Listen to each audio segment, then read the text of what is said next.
Coming up on First at 4, one Senate bill is headed to the House that may impact tourism in the region if passed.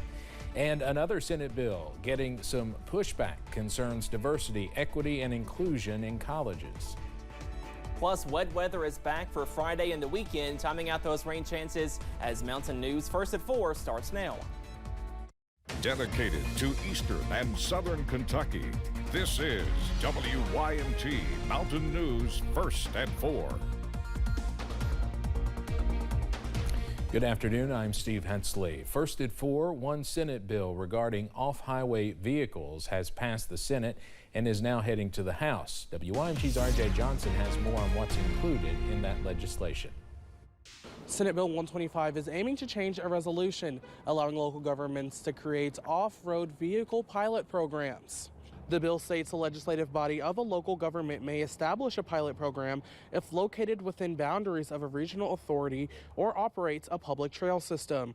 Knott County Judge Executive Jeff Dobson says they are planning to create one along with other counties. Especially the eastern counties with the trail system. We're in the process of creating an 18-county trail system that allows folks to connect trails together from county to county. And the bill is looking at changing that deadline from July 1st, 2024 to July 1st, 2027. Dobson says this will allow them more time to have an economic boost. But for now, in Knott County, RJ Johnson, WYMT Mountain News. RJ, thank you. We'll look at the bill more in depth coming up tonight at 6. There was a lot of debate in a Frankfort committee room over a bill that supporters say is designed to prevent divisive concepts being pushed on public college students and faculty. Senator Mike Wilson is the sponsor of Senate Bill 6. He says the aim is to prevent faculty and students from being forced to endorse beliefs contrary to their own.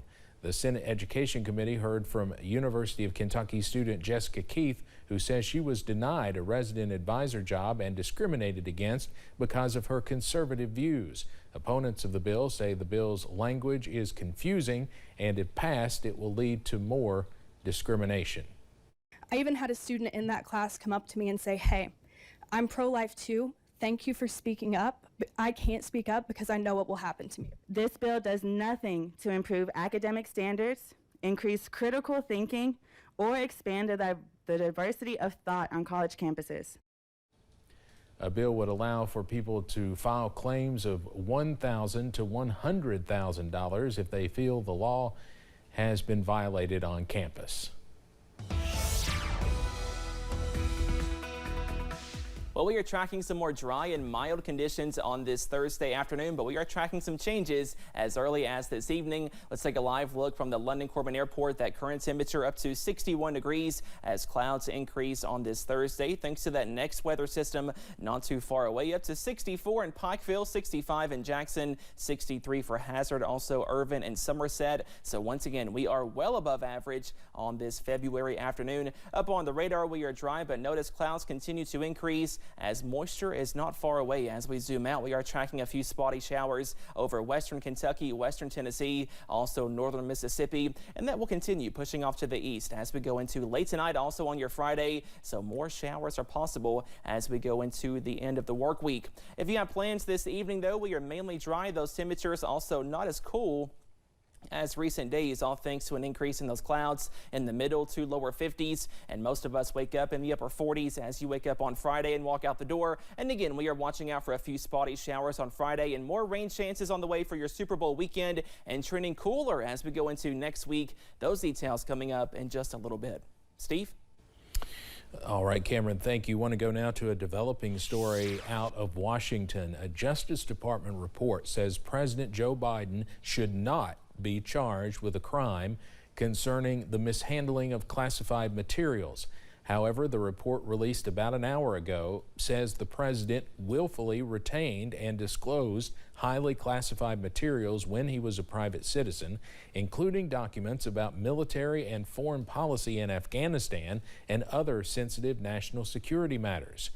But the Justice Department report says no criminal charges are warranted for him or anyone else. The report from Special Counsel Robert Hur represents a harshly critical assessment of Biden's handling of sensitive government materials, but also details the reasons why he should not be charged with a crime. Of course, there will be much more about this later on tonight on the CBS Evening News. Iraq is condemning a U.S. airstrike in Baghdad that killed a high-ranking militant commander. Iraqi officials say repeated strikes on their country threaten to end the U.S.-led coalition there. CBS's Tina Kraus reports.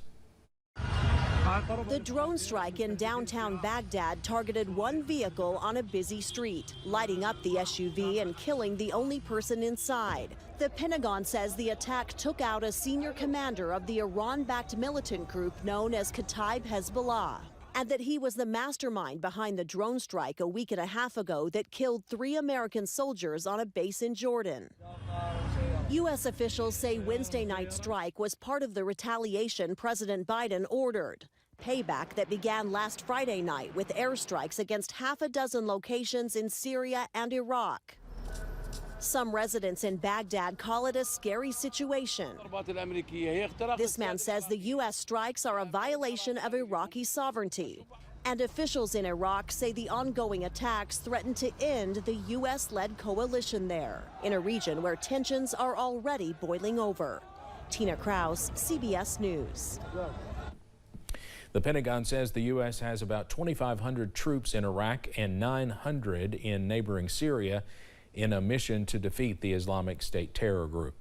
Coming up on First at 4, as we get closer to Super Bowl 58, we'll take a look at the entertainment elements that Las Vegas has planned. Plus, rain chances are back as early as tonight. Your first alert forecast after this break.